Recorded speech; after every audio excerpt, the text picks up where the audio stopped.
Hello everyone, welcome back to my channel. This is Raji. ఈరోజు నా కిచెన్లో చాలా ఇంపార్టెంట్ వర్క్ చేయబోతున్నాను. అదే వెజిటేబుల్ ఆర్గనైజింగ్. మన ఇంట్లో కూరగాయలు కొంచెం ఎక్కువగా తీసుకొని వచ్చినప్పుడు వాటిని అలాగే ఫ్రిడ్జ్లో పెట్టేస్తే 2-3 రోజులకి ఏ కూరగాయ ఎక్కడ ఉంటుందో అస్సలు గుర్తుండదు. నాదైతే సేమ్ సిచ్యువేషన్. కొన్ని కూరగాయలు ఫ్రెష్గా ఉంటాయి, కొన్నేమో పాడైపోతాయి. అందుకే నేను వెజిటేబుల్ తీసుకొచ్చిన వెంటనే వాటిని ఒకసారి సార్ట్ చేసేసి అవసరమైన విధంగా ఆర్గనైజ్ చేసుకుంటాను. ముందుగా ఫ్రిడ్జ్లో ఉన్న కూరగాయలన్నీ బయటికి తీస్తాను. ఇలా అన్నీ ఒక చోట పెట్టుకుంటే మన దగ్గర ఏ ఏ వెజిటేబుల్స్ ఉన్నాయో క్లియర్గా తెలుస్తుంది. ముందుగా పాడైపోయినవి లేదా ఎక్కువగా మెత్తబడినవి ఏమైతే ఉన్నాయో అవన్నీ చూస్తాను. ఎందుకంటే ఒక కూరగాయ పాడైతే దానివల్ల పక్కనున్న కూరగాయలు కూడా త్వరగా పాడైపోయే అవకాశం ఉంటుంది. కాబట్టి మంచి వాటిని ఒకవైపు, ముందుగా వాడాల్సిన వాటిని ఇంకోవైపు పెట్టుకుంటాను. ఇప్పుడు ఒక్కొక్క వెజిటేబుల్ని దాని కేటగిరీ ప్రకారం సార్ట్ చేసుకుందాం. ముందుగా కూరగాయలు, ఇంకా ఇక్కడ గుత్తి వంకాయలు కానివ్వండి, పచ్చిమిర్చి తొడిమలు తీసేసి అలా పెట్టేసుకుంటే మనకి ఈజీగా మనం వండుకునేటప్పుడు ఈజీగా తీసుకొని వాష్ చేసేసుకొని తాలింపు వేసేసుకోవచ్చు.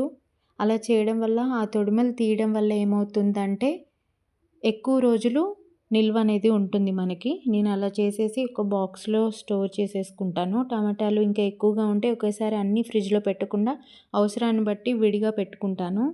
ఇంకా కీరా అయినా, ఇక్కడ బీరకాయ అయినా ఏదైనా సరే నాకు టైం లేదు అనుకున్నప్పుడు ఈజీగా కట్ చేసి ఒక బాక్స్లో స్టోర్ చేసుకుంటే నెక్స్ట్ డే నేను కర్రీ చేసుకోవడానికి నాకు చాలా ఈజీగా ఉంటుంది. ఇది నిజంగా చిన్న పని అనిపించినా సరే కిచెన్లో చాలా టైం సేవ్ అవుతుంది మనకి. రోజు కూర వండేటప్పుడు ఏ కూరగాయ ఎక్కడుంది అని వెతకాల్సిన అవసరం ఉండదు. రేపు ఏం కూర చేయాలి అని చెప్పే మనదైతే అస్సలు ఉండదు. ఇంకోటేంటంటే చిన్న చిన్న కంటైనర్స్‌లో కూరగాయలను విడివిడిగా పెట్టుకుంటే ఫ్రిడ్జ్ కూడా చాలా నీట్‌గా కనిపిస్తుంది. ఇలా ఒక్కొక్కటి విడిగా పెట్టుకుంటే మనకు కావాల్సిన కూరగాయలనేవి ఈజీగా దొరుకుతుంది.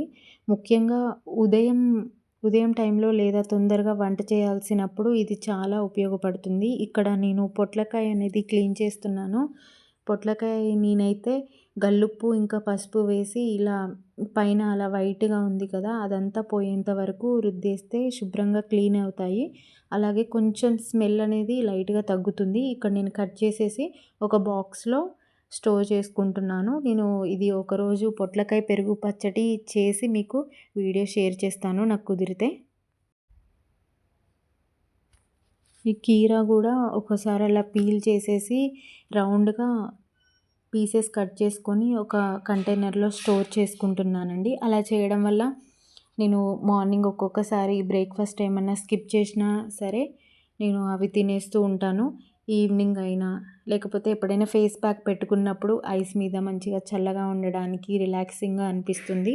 నేనైతే అలా చేస్తూ ఉంటాను. మా బాబుకి ఎప్పుడైనా ఒక్కొక్కసారి పెడుతూ ఉంటాను.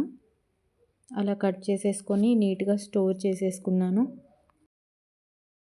కరివేపాకు, కొత్తిమీర లాంటివి కూడా ఆర్గనైజ్ చేసుకుంటాను.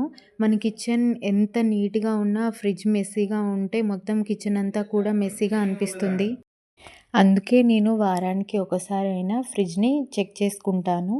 ఎక్కువగా కొనుక్కొని పెట్టుకోవడం కంటే మన ఇంట్లో ఎంత అవసరమో అంతే కొనుక్కోవడం మంచిది. అలా చేస్తే ఫుడ్ వేస్టేజ్ అనేది కూడా తగ్గుతుంది. నాకైతే ఇలా వెజిటేబుల్స్ ఆర్గనైజ్ చేసుకున్న తర్వాత వంట చేయడం కూడా చాలా ఈజీగా అనిపిస్తుంది. మన కిచెన్లో చిన్న చిన్న ఆర్గనైజింగ్ పనులు చేసుకుంటూ ఉంటే రోజువారీ పనులు కూడా చాలా సులభంగా అయిపోతాయి. అంతేకాకుండా ఫ్రిడ్జ్‌ని క్లీన్‌గా ఉంచుకోవడం వల్ల ఏవి ఎక్కడ ఉన్నాయి, ఏవి అయిపోతున్నాయి అనే విషయం కూడా మనకు త్వరగా తెలుస్తుంది. అయిపోయిన వెజిటేబుల్స్‌ని మన షాపింగ్ లిస్ట్‌లో వెంటనే యాడ్ చేసుకోవచ్చు. నేనైతే ఎప్పటికప్పుడు అలానే నోట్ చేసుకుంటూ ఉంటాను. ఇలా చేయడం వల్ల నెక్స్ట్ టైం గ్రాసరీ షాపింగ్‌కి వెళ్ళినప్పుడు అవసరం లేనివి కొనకుండా అవసరమైనవి మాత్రమే కొనుక్కు రావచ్చు.